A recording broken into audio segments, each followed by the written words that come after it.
मसाजिद के आइम्मा में भी खैर गालिब है, लेकिन बहरहाल मसाजिद के इमामों में बड़े बड़े गधे भी, क्योंकि मेरे भाई लेबल लगाना कोई मुश्किल काम नहीं है। मस्जिद के लिए चंदा भी हो जाता है, मस्जिद भी खुल जाती है, दाढ़ी रखो आगे नमाज पढ़ाओ पतली गली से। एक इमाम को पकड़ा मेरे एक दोस्त जानने वाले ने, गांव में भी नहीं, कराची का ही मस्जिद थी, थोड़ा सा मुजाफात में थी। तो वो फजर के लिए इमाम साहब उठे भी नहीं थे, देर हो गई, तो जाके कहते मैंने उठाया तो एकदम भागे भागे आए, नमाज पढ़ा ही निकल गए। कह रहे मैंने कहा यार इसने वुजू कब किया है, ये तो अभी सो रहा था पड़ा हुआ। मैंने आके उठाया कि नमाज का टाइम हो गया और इतना भागा हुआ आया।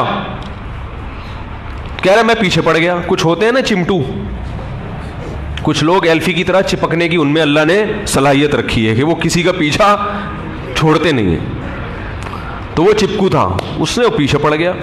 बिल आखिर पता चला कमबख्त ने बगैर वुजू के नमाज पढ़ाई है।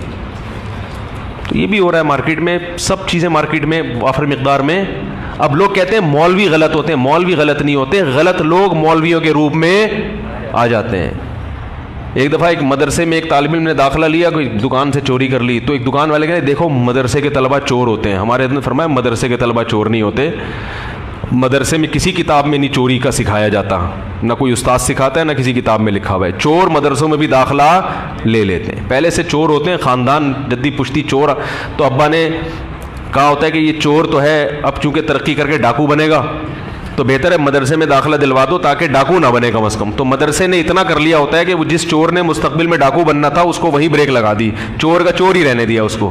क्योंकि होता है ना हर आदमी में उसके हिसाब से ट्रेनिंग होती है ना, अगर वो मदरसे में ना जाता तो क्या बनता, वो डाकू बनता। तो मदरसों में भी तो हर चीज़ आ रही है और मदरसे वालों ने भी दरवाजे खोले हुए हैं, जो मर्जी आ जाए, कहीं से भी उठा हुआ, कोई क्राइटेरिया नहीं है कि भाई तू किधर से आया है, तेरा कोई पैदा भी हुआ है कि नहीं हुआ, तू है भाई मरीख से तो नहीं आया, क्या तेरा डाटा क्या है, माजी क्या है, कुछ भी नहीं पूछते। जो आ रहा है तो नतीजा क्या निकलता है, अच्छे लोग भी आते हैं अल्हम्दुलिल्लाह, लेकिन इस तरह के चोर उचक्के भी। एक बंदा आया मेरे पास, कहने लगा ये मेरा बच्चा घरों की घंटियां बजा के भागता था, अब इसने चप्पल चुराने शुरू किए और चोरियां शुरू की, डकैतियां करता है। मौलवी साहब मैं इससे ना स्कूल पढ़ता है, मौलवी साहब अल्लाह का वास्ता इसको जामिअतुर रशीद में दाखिला दिलवा दो। मैंने कहा हमने चोरों के लिए एक सेंटर खोला हुआ है। कह रहे नहीं फिर आप लोग नहीं तरबियत करेंगे तो ये कहाँ जाएंगे।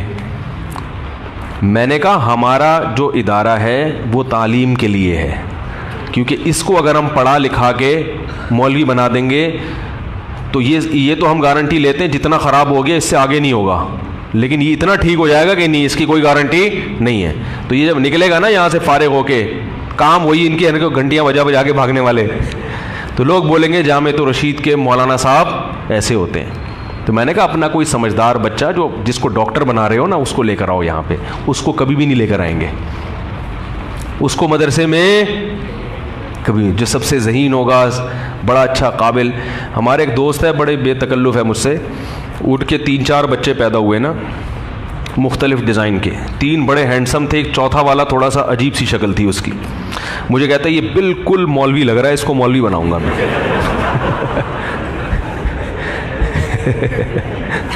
बिल्कुल अजीब सा था।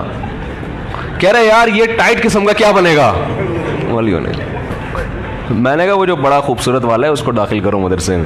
कह रहे नहीं यार ये मौलवी क्या कर रही है, बिल्कुल शक्ल से क्या लग रहा है, मौलवी लग रहा है। तो फिर निकलेगा अजीब सा।